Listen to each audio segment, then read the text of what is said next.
Good Erev Pesach, everyone. This is entitled The Elephant in the Room on Seder night. You can all see the elephant behind me. But I'd like to talk about something that's been bothering me for years. You know, there's this famous medrash that says only 1 in 5 Israelites actually left Egypt. The rest died in the plague of darkness. If you do quick math, the Torah says that there were, about 600,000 men who left, and if you add in women and children, a conservative number would be 2 million Jews, actually 2 million Israelites walked out of Egypt, which would mean that there were a total of 10 million, of which 8 million perished in the plague of darkness, which is just a few days before the Exodus that we're celebrating on our Seder, and yet we don't mention anything about it. So first I'd like to think about, okay, well, what exactly went wrong? What was the punishment of those 8 million Jews?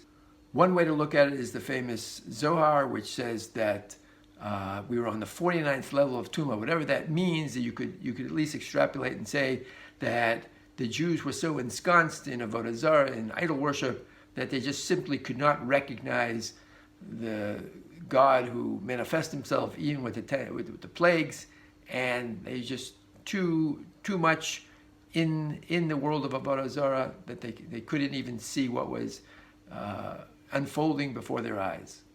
Another approach, you could say, is we're talking about assimilation, about adopting the lifestyle and values of the Egyptians. And what do I have to prove that? Well, two things. Number one, something we're going to say in the Haggadah, it says, "V'tamalei haaretz otam," that the Jews filled up the land of Egypt. By the way, they may have gone beyond, some opinions say they've gone beyond the border of where they were supposed to live, and they went everywhere. But the Medrash, Tanchuma, actually says that they were in the amphitheaters and the circuses. In other words, they were everywhere. There was no part of Egyptian life and commerce and lifestyle that they didn't enter. Another possible, indicator is another Medrash, Tanchuma, which says very sadly that even though we are familiar with this idea that the Jews didn't change their names and their dress and all that, but it says that they despise circumcision.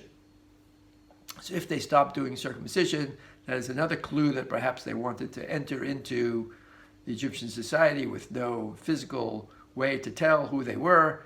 And that could be another indicator. We're talking about plain and pure assimilation. Now, if I go back to my original question, so perhaps these are reasons, why they perish, but why don't we mention anything about this, such a catastrophe of such a grand scale, 8 million Israelites? How can we not mention anything? So perhaps the answer is we do. In other words, we know this idea that we're going to say that the exodus from Egypt is sort of a paradigm that in every generation some calamity is about to fall us and God will save us, just like he did in Egypt. It's going to happen over and over again, and the outcome will be the same. There'll be a great redemption. However, perhaps you could also say that whatever happened to those Jews, perhaps assimilation, that's also something that's going to happen in every generation. And that's part of sort of the natural rhythm of the Jewish people. Now, on what basis do I have to say that? Well, there's a very, very unusual and troubling admission that the Torah makes, right? And where do we discuss this? Right in Maggid, in the section of the 4 sons. We have this famous phrase, Ki yishalcha bincha machor lemor. One day your children are going to ask you, saying. Now, of course, the righteous son, he's asking because it's part of his intellectual growth.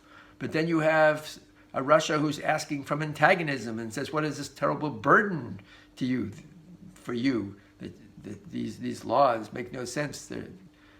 And then you have, of course, one who has such a limited Jewish education and Jewish identity that he can only get out 2 little simple words, mazot. Well, what is this? That's all he can articulate. And of course you have someone who is so far gone, so assimilated, that he has no clue. He's opted out. You have to come to him. You have to reach out to him and tell him what's going on. So I would like to perhaps make the case that since there is this admission of these forms of assimilation that you can see in the four sons, that the Torah is saying this is also something that's going to happen in each generation. Now, you could ask me, okay, there are worse things predicted in the Torah. We have the tochacha, the rebuke twice. We're talking about cases where we're going to be expelled and terrible destruction and death. Okay, but those are, that's not in every generation. Those are, exceptional times.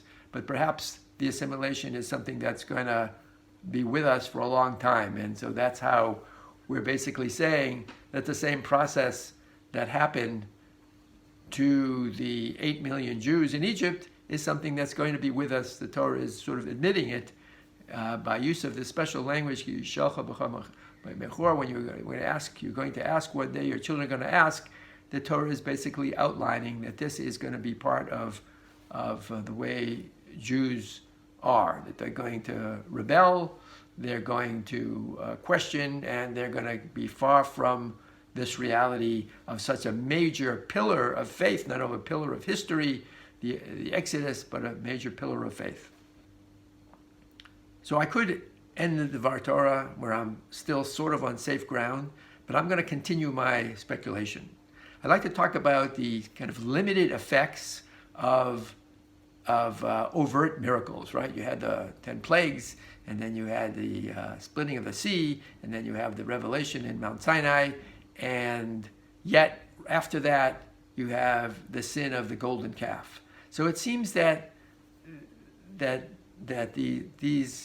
all these great miracles are, on the one hand, bringing Jews close to embrace God. They see the power of God. It actually worked for the Erev Rav, for the Egyptians also saw that.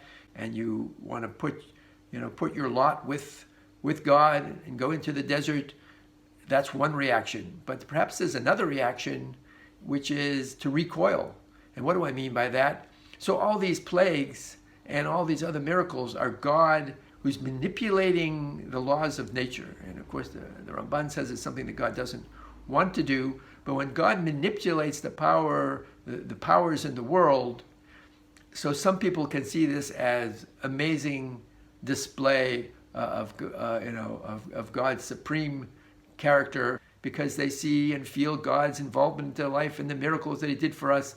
But on the other hand, some people will say that even the laws of nature have to bend to God's will, like the plague where there was fire in ice, right? So perhaps it means that the whole system that God is trying to present to us is also very manipulative. It's going to take away my freedom, and I don't want to be part of that. So this is again a speculation on my part that perhaps the Jews in Egypt experienced at least 8 plagues before they perished in the 9th plague. Perhaps all these plagues gave them that feeling that there's such control over nature that it is too controlling for them. And if this is really part of our nature, perhaps it explains why we're such a small nation. Rabbi Wein famously said that we should have been the same amount in population as the Chinese, over 1 billion people, because at one time we were the same. But maybe there's something in our nature that is preventing us, that is fueling this rebellion. Of course, the great irony of this is that this is the festival of freedom, right? Zman Cherotenu. And yet some Jews chose that to define their freedom as living the life the way they want. And they look at religious Jews as, how could you give up your freedom? You're having some God tell you what you can eat and what you can wear and what you can do on Shabbat and holidays. That's giving up too much freedom. I don't want to be controlled in that way. And Jews who embrace Jewish values look upon those Jews and say, you don't have freedom. You're slaves to your whims and your passions. You may not have access to the ultimate truth and a value system that can sort of free you from all the things that you're that are pulling you, trends and fashions and your emotions that are pulling you in this way and that direction. You're anything but free. We're the ones that are free. And so it's interesting and ironic that on the Festival of Freedom, we had this choice we have our free will to choose freedom, the freedom that we have of living under God. And other Jews can look at the very same circumstances and say, no, my choice is how I define freedom. All this on the Festival of Freedom. Have a great Pesach.